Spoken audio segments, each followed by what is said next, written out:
Para poder caracterizar estos cambios de velocidad, habíamos visto que la aceleración era una indicación de el cambio de magnitud también como de sentido.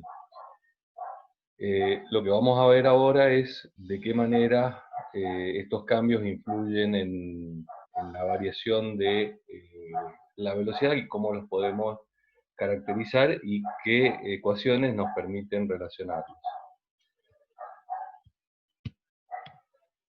Entonces, vamos a tomar como un ejemplo una trayectoria curva, cualquiera, en la que el móvil pasa de una velocidad inicial a una velocidad final, cambiando no solamente la dirección, sino también su magnitud.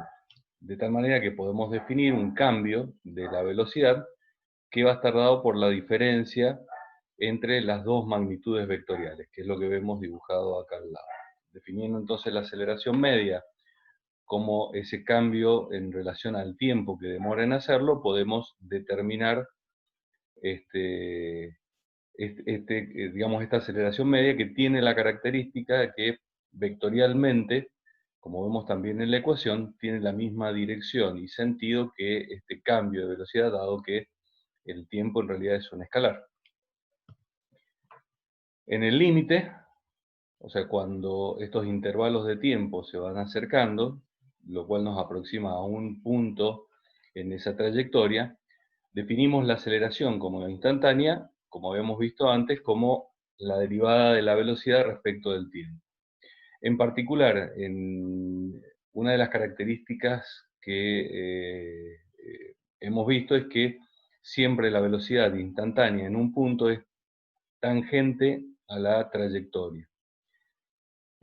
Otra característica también importante es que para que haya un cambio en la trayectoria, bien, para que haya un cambio en la dirección, habíamos visto que tiene que haber un cambio, una modificación de la velocidad que tenga una componente perpendicular a la velocidad instantánea.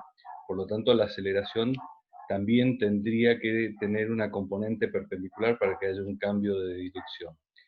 En los cambios de magnitud, como vimos en el movimiento rectilíneo, se dan siempre que la aceleración tenga la misma dirección, ya sea en el mismo sentido o en sentido contrario, lo que va a hacer que aumente o disminuya la rapidez respectivamente. Una característica importante a tener en cuenta es que toda vez que un móvil o una partícula cambia su dirección, o sea, la trayectoria describe algún tipo de curva, necesariamente tiene que haber una componente de aceleración. O sea que no puede haber una trayectoria curva con aceleración nula. Bien, esto es bastante importante y después ya nos va a servir más adelante cuando trabajemos con las causas que lo producen y con un tipo de movimiento en particular. Considerando las componentes de la aceleración como de parte de la derivada de la velocidad y a su vez la velocidad como derivada de la posición, podemos relacionar a la aceleración con la derivada de cada una de las componentes de la posición del móvil en cualquier punto del espacio. De tal manera que podemos descomponer, ya que podemos elegir arbitrariamente nuestro sistema de referencia en la posición que nos sea más cómoda, elegimos que uno de los ejes coincida siempre con la velocidad, que a su vez es tangente a un punto, y tenemos otro eje perpendicular, de tal manera que la aceleración la vamos a poder descomponer en sus componentes, digamos, paralelas o tangentes a la trayectoria y perpendiculares o normales a la tangente. De tal manera que las componentes paralelas o las componentes en la dirección de la tangente, o sea, de la velocidad, lo que van a hacer es modificar o alterar la magnitud o la rapidez del móvil, y las componentes perpendiculares son las que nos van a dar las características de cambio de dirección. De tal manera que podemos definir rápidamente que si existe únicamente una aceleración normal a la tangente de la trayectoria, solamente habrá un cambio de dirección sin una modificación de la rapidez. Si está por delante, o sea, en el mismo sentido del movimiento, o sea, por delante de la normal, va a haber no solamente un cambio de dirección, sino también un aumento de la rapidez, y lo contrario es si está atrasado. Este ejemplo lo habíamos visto anteriormente. Entonces, con estos conceptos que los queríamos repasar, vamos a pasar al movimiento de proyectiles. El movimiento de proyectil también es un caso particular de un movimiento en el espacio que tiene la característica que una vez que ha iniciado este movimiento, eh, la única fuerza, digamos, despreciando todas las otras fuerzas para ir al modelo más simplificado, como hemos dicho siempre, aparece una aceleración que es distinta de cero y que coincide con la atracción gravitatoria, o sea, siempre se va a dar en sentido perpendicular al suelo y hacia abajo. Mientras que, como despreciamos, por ejemplo, la curvatura y rotación terrestre o el rozamiento del aire o la fricción con el aire, cualquier otro movimiento, o sea, cualquier otra componente del movimiento en cualquier otra dirección, vamos a considerar que no está afectado por ningún tipo de aceleración. Si consideramos estas alternativas y una vez que se produce, digamos, este movimiento, al no haber otra aceleración que no sea hacia abajo, entonces no va a haber ningún otro cambio de dirección más allá de la vertical. O sea que todo el movimiento va a quedar contenido en un plano, porque no va a haber aceleraciones y por lo tanto cambios de dirección lateral. Y nuevamente, como la única aceleración que hay es la vertical hacia abajo, tampoco va a haber cambios en la aceleración en el sentido del eje X o en el sentido horizontal, si ubicamos nuestro eje de referencia de esta manera. Entonces, resumiendo, el tiro de proyectiles lo podemos resumir a un plano, dado que no hay cambio de trayectoria lateral. Digamos, no hay aceleraciones en sentido horizontal y hay una sola aceleración, que es la aceleración gravitatoria, únicamente en el sentido vertical, y esta es constante, ¿bien? Que es una de los tipos de movimiento que habíamos estudiado en el capítulo anterior.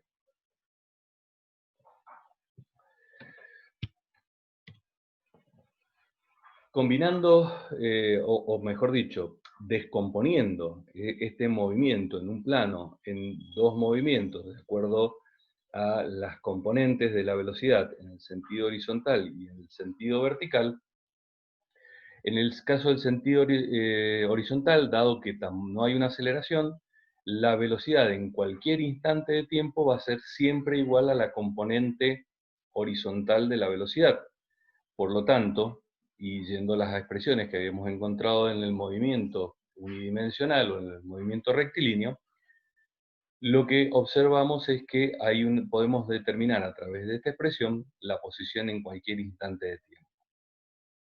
Mientras que la velocidad vertical sí se ve afectada por la aceleración, pero es una aceleración constante, recurrimos a las ecuaciones que habíamos encontrado anteriormente, simplemente reemplazamos la aceleración por el valor de la aceleración gravitatoria y anteponemos el signo negativo, ya que siempre va a estar en sentido vertical hacia abajo, o sea, opuesto a nuestro eje vertical, y reemplazándolo nuevamente en las expresiones de posición que habíamos encontrado, podemos descomponer, digamos, el movimiento, tanto de la velocidad como de la posición, en X y en Y, con expresiones diferentes, dado que cada una de ellas tiene características particulares.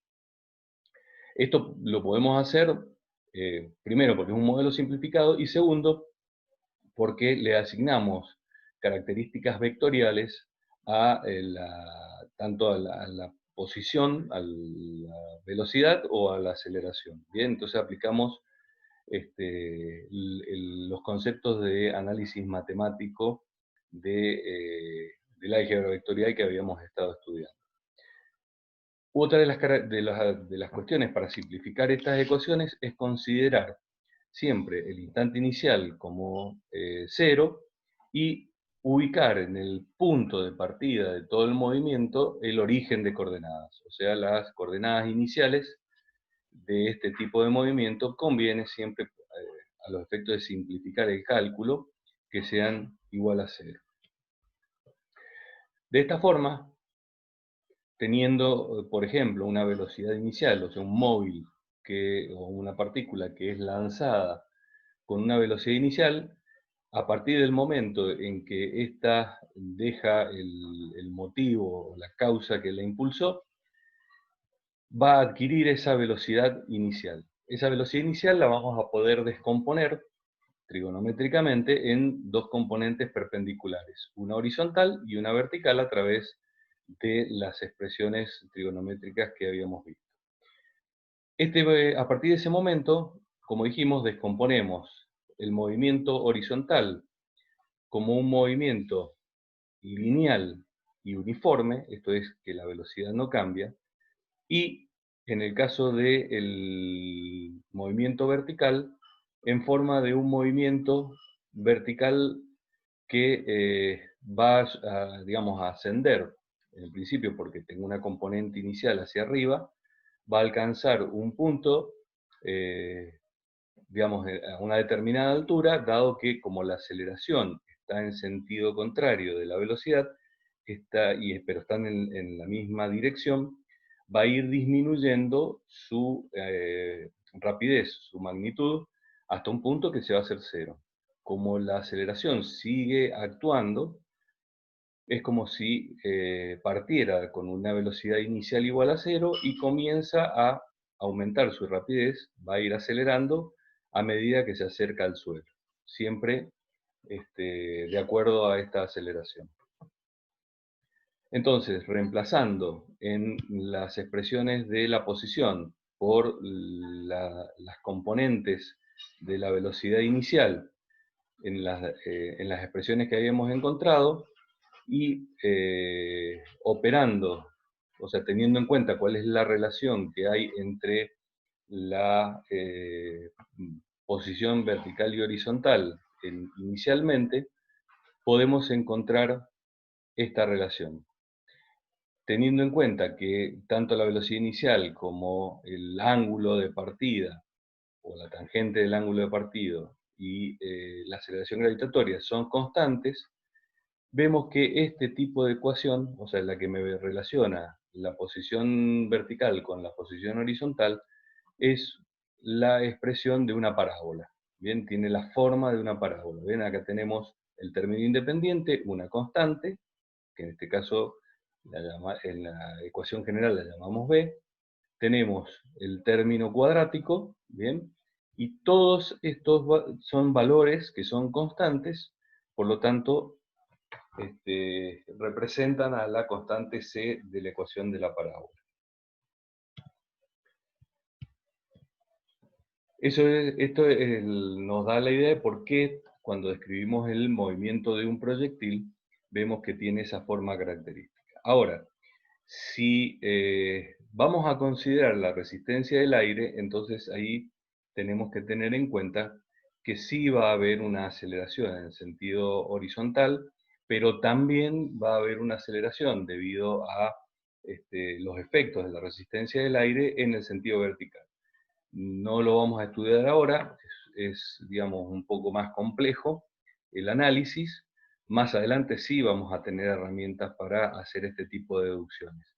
Pero como consecuencia vemos, dos, que horizontalmente tenemos un alcance mucho menor, ¿bien? O sea, el móvil recorre una distancia horizontal menor, y aparte también verticalmente va a llegar a una altura menor. O sea que evidentemente el efecto de la resistencia del aire lo que hace es limitar el movimiento o acotarlo.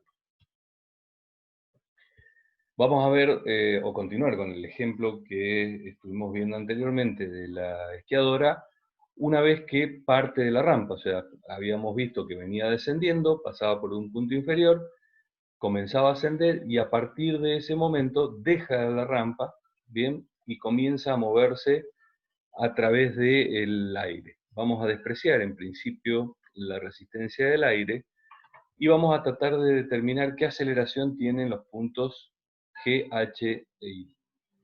Y en realidad, una vez que está en el aire, y si despreciamos la resistencia del aire, como habíamos dicho, la única aceleración existente es una aceleración vertical hacia abajo, que es la aceleración gravitatoria. Bien, entonces, a partir de que la esquiadora deja la rampa, todo el movimiento lo podemos describir como si fuera un proyectil, ¿bien? O un tiro parabólico, de ahí el nombre de la forma de ese tipo de movimiento. Vamos a ver algunos ejemplos para poder comprender mejor este tipo de movimientos. Por ejemplo, en este caso tenemos un motociclista que viene, digamos, en un camino horizontal y a partir de un determinado punto hay una especie de barranco, ¿bien? En donde deja de tener contacto con el suelo y comienza a desplazarse a través del aire. En el preciso instante en que deja el barranco, a partir de ahí ya no actúa más ningún tipo de, o sea, el motor deja de actuar, no hay ninguna aceleración en el sentido horizontal y únicamente actúa la gravedad. O sea que estamos en presencia de un tiro parabólico como si partiera de la altura superior, o sea, con su velocidad vertical igual a cero. O sea, lo único que tenemos es la componente horizontal. Eh, Ubicamos convenientemente nuestro sistema de referencia en ese punto y a partir de ahí comenzamos el análisis. En el caso del movimiento horizontal aplicamos las ecuaciones que habíamos encontrado y vemos que en medio segundo el móvil, en este caso el motociclista, se ha desplazado horizontalmente 4,5 metros. En el caso del movimiento vertical, dado que hemos puesto nuestro origen de coordenadas en el punto en donde, digamos, el motociclista comienza su movimiento, que es igual a cero, y venía horizontalmente, o sea que no tenemos componente vertical de la velocidad, la expresión queda reducida a esta que vemos acá. Simplemente reemplazamos y vemos que para ese mismo instante de tiempo ha descendido, por eso el signo negativo, 1,2 metros. ¿Mm? Teniendo en cuenta las componentes, vemos que el desplazamiento total, o sea, si trazáramos una recta desde el origen hasta el punto alcanzado en medio segundo, esa distancia es de 4,7 metros. La velocidad horizontal sigue siendo la misma, dado que no hay resistencia al aire, como dijimos, y la velocidad vertical la obtenemos a partir de las ecuaciones, nuevamente considerando que la velocidad inicial es cero, y adquirió una velocidad descendente, de ahí el signo negativo, de 4,9 metros por segundo. La velocidad real que va a tener es la composición de la horizontal y la vertical, como vemos en el dibujo, cuya magnitud o rapidez va a ser de 10,2 metros por segundo y va a tener un ángulo respecto de la horizontal de menos 29 grados. Bien, acuérdense que cuando le anteponemos el signo negativo, estamos considerando el ángulo en el sentido contrario del sentido convencional. El sentido convencional de los ángulos es siempre desde el eje horizontal positivo en sentido antihorario. Bien, o sea que si quisiéramos calcular el ángulo, tendríamos que restarle 29 grados a 360 para obtener el ángulo medido de forma convencional. Bien, esto es importante que lo tengan en cuenta fundamentalmente cuando resuelven problemas. Por eso es importante también realizar este tipo de gráfico que nos ayuda a visualizar el, el problema. En este caso vamos a estudiar un movimiento como el que habíamos visto al principio. Convenientemente, ubicamos nuestro origen de coordenadas en el inicio del movimiento, a partir del cual el móvil va a salir con una velocidad inicial caracterizada por la rapidez, o sea, su módulo, y el ángulo. ¿Bien? ¿Con qué parte? Lo que nos pide es determinar la posición y la velocidad en 2 segundos. Nos pide determinar el instante cuando se alcanza la máxima altura, bien, a partir de la cual comienza a descender, y cuál es el alcance horizontal, bien, o sea, cuál es la distancia horizontal máxima que es alcanzada cada vez una vez que la pelota vuelve a tocar el suelo. Bien, obviamente estamos suponiendo que el suelo siempre es plano y horizontal, por eso muchas veces le decimos que es un modelo simplificado. Bien. En general, para la mayoría de los tiros, no, digamos, es irrelevante considerar la curvatura de la Tierra, bien, para todas estas experiencias que vamos a ver. Distinto es si quisiéramos lanzar, por ejemplo, un misil intercontinental. Ahí sí, las distancias recorridas son tan largas que la curvatura de la Tierra podría llegar a tener relevancia. En nuestro experimento y en estos ejercicios que vamos a ver de ejemplo, no lo tenemos en cuenta. Entonces, yendo a las ecuaciones que habíamos encontrado al principio, obtenemos las componentes horizontal y vertical de la velocidad y queremos encontrar la posición a los 2 segundos y también las componentes de la velocidad o la velocidad en ese instante de tiempo. Como el movimiento horizontal es no acelerado, bien, aplicamos las ecuaciones que habíamos encontrado. Otro tanto hacemos para el movimiento vertical, pero en este caso sí tenemos una componente vertical de la velocidad. Entonces tenemos que tener en cuenta este término de la expresión. Bien, una vez que reemplazamos simplemente los datos que tenemos y las variables que nos han dado, encontramos que a los 2 segundos se ha desplazado 44 metros en sentido horizontal y ha ascendido a 39 metros. ¿Mm?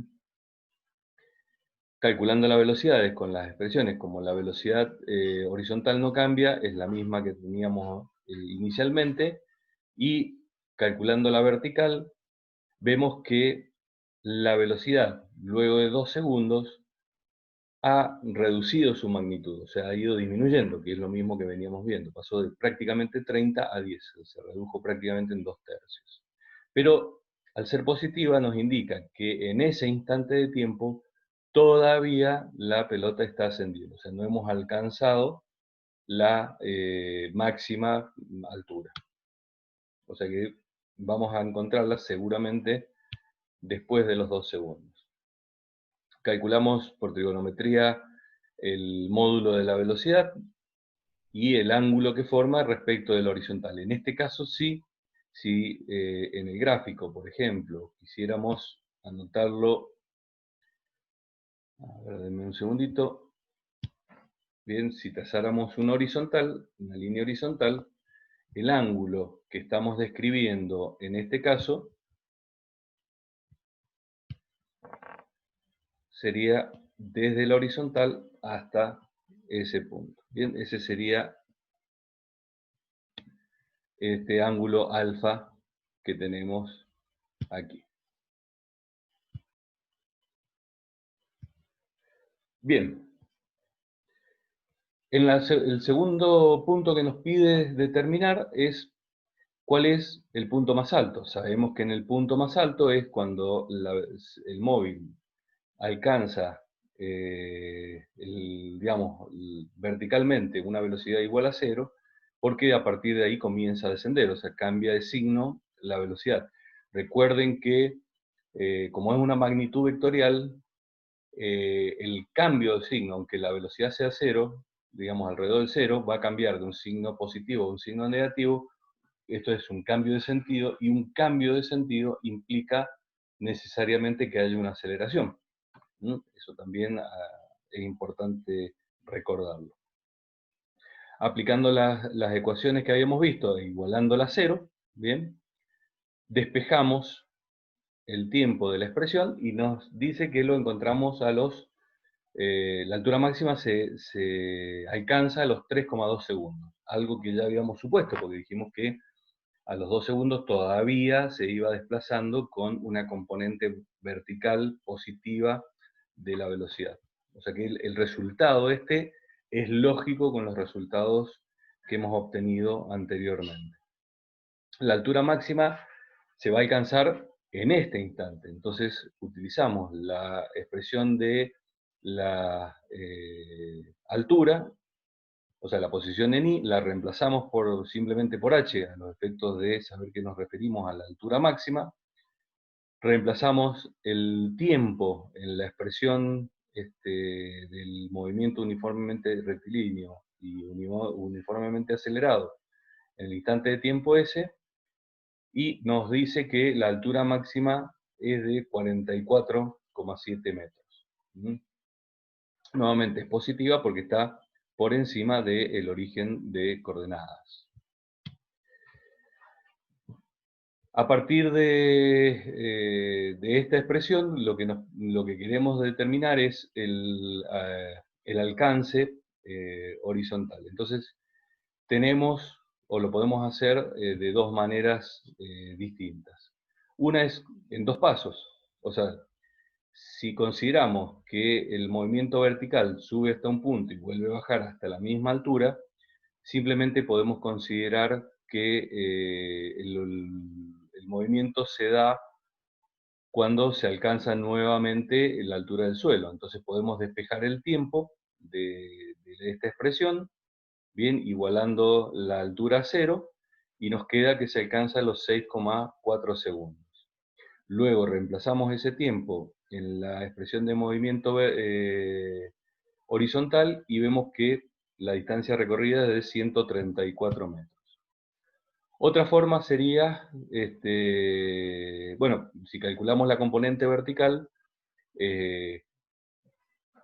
vamos a ver que horizontalmente tenemos la misma velocidad, que siempre no se mantuvo igual, pero verticalmente encontramos que tiene la misma rapidez, pero signo contrario. O sea que cuando está en el punto de máximo alcance, o sea, cuando impacta el suelo nuevamente, la velocidad o la componente vertical de la velocidad es igual en magnitud, pero signo contrario a la que partió. Y otra cosa importante es que al no considerar la resistencia del aire, el tiempo de subida, bien, es la mitad del tiempo total en recorrer y alcanzar nuevamente el suelo. Esto también es importante porque hay muchos problemas por ahí.